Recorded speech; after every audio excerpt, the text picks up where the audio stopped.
दोस्तों, एक बार एक नगर में बुद्ध सबको प्रवचन दे रहे थे और बंधन के बारे में बता रहे थे कि इंसान के दुख का सबसे बड़ा कारण मोह होता है। मानव का स्वयं को कहीं भी बांधना दुख का कारण होता है। जहां भी मोह होगा, बंधन होगा, वहां दुख जरूर होगा। तो स्वयं को इन सब से बाहर निकाले, अपना उपदेश खत्म कर बुद्ध वापस आ गए।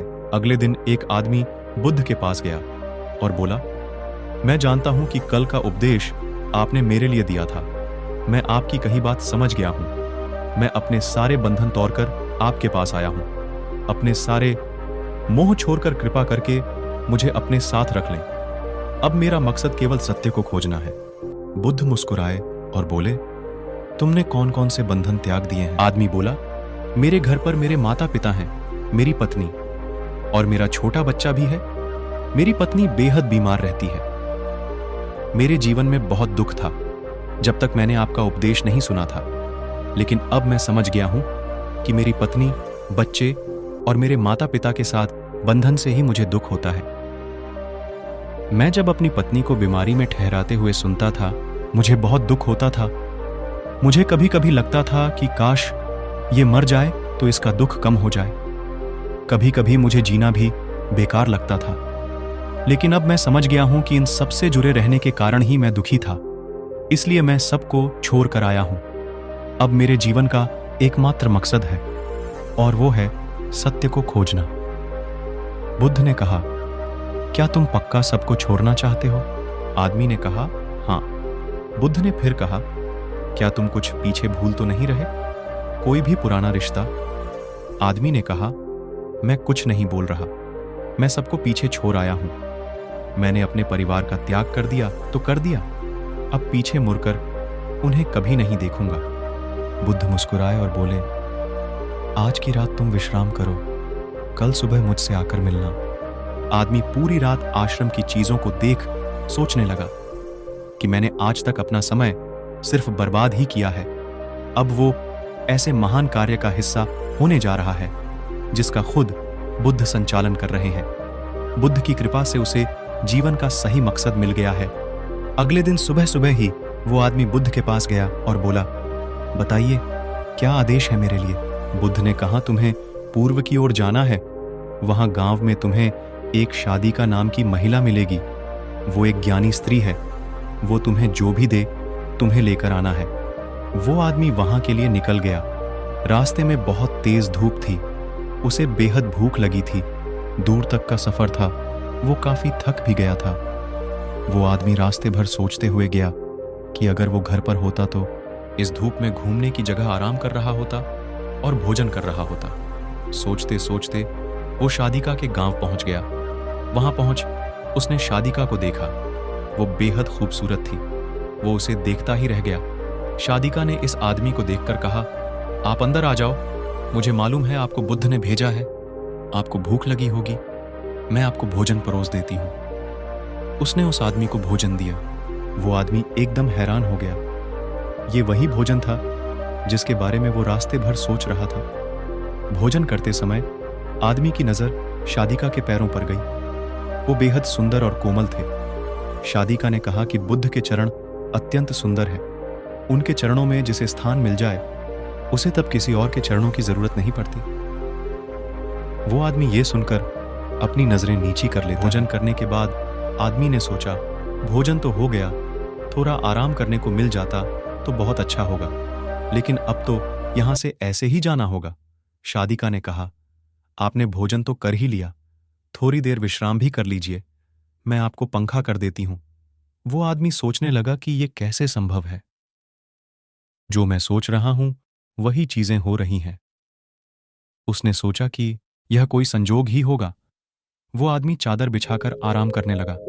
शादिका उसे वहीं बैठकर पंखा करने लगी। वो आदमी चुप चुप कर शादिका को बार बार देखता।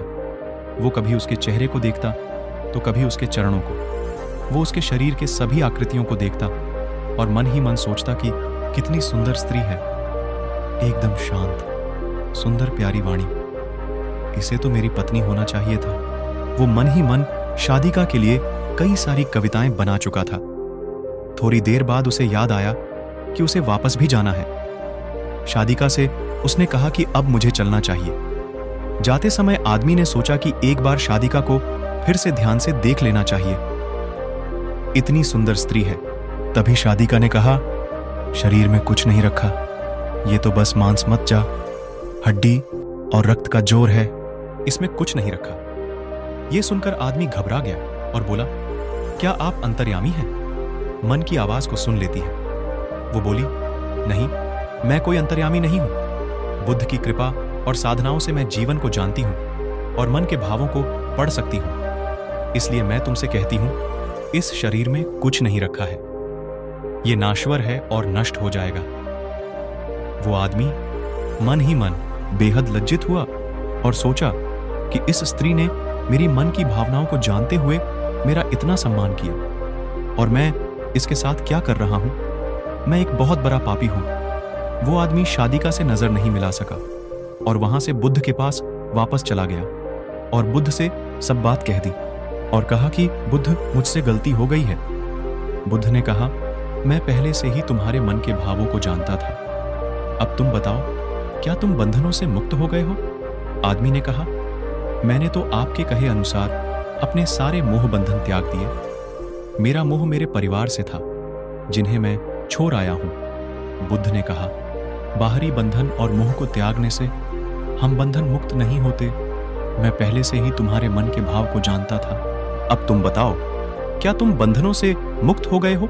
आदमी ने कहा, मैंने तो आपके कहे अनुसार अपने सारे मोह बंधन त्याग दिए। मेरा मोह मेरे परिवार से था, जिन्हें मैं छोड़ आया हूं। बुद्ध ने कहा, बाहरी बंधन और मोह को त्यागने से हम बंधन मुक्त नहीं हो जाते। बंधन और मोह हमारे भीतर होते हैं, ना कि बाहर। इसलिए तुमने परिवार के बंधनों को तो छोड़ दिया, लेकिन एक और बंधन बांधने चले थे, जिसके कारण आज तुम खुद को पापी समझ रहे हो। आदमी बोला, बुद्ध, आप सही कह रहे हैं। मैं बस अपनी पत्नी से पीछा छुड़ाना चाहता था। लंबे समय से वो बस बीमार रहती थी और मैं कुछ ज्यादा कमाता भी नहीं हूं, जिसकी वजह से मैं अपने परिवार की जिम्मेदारी से भाग रहा था। उनसे पीछा छुड़ाना चाहता था और जब मैंने आपका उपदेश सुना तो मुझे लगा परिवार ही सबसे बड़ी बाधा है, उसे छोड़ने से ही सत्य की प्राप्ति होगी। लेकिन मैं गलत था। मैं समझ गया हूं कि सत्य की प्राप्ति में सबसे बड़ी बाधा परिवार नहीं, बल्कि मैं खुद हूं। बुद्ध ने कहा, मैं जो भी कहता हूं वहां लोग अपने स्वार्थ अनुसार ही सुनते हैं। जहां उनका स्वार्थ नहीं होता, वहां वो उन बातों को नकार देते हैं। मोह, कामना, इच्छा, वासना, क्रोध, इन सब चीजों को लोग बाहर की तरफ ही ढूंढते रहते हैं। कामना से इच्छा पैदा होती है, इच्छा से वासना, और वासना ना मिले तो क्रोध पैदा होता है। ये सब एक दूसरे से जुड़े होते हैं।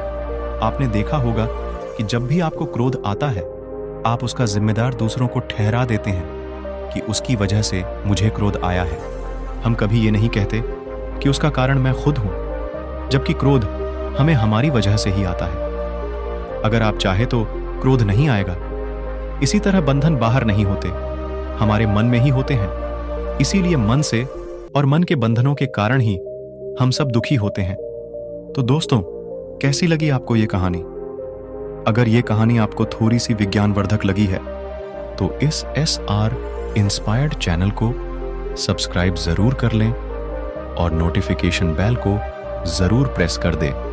तो मिलते हैं अगली ऐसी ही किसी कहानी में। तब तक के लिए अपना ख्याल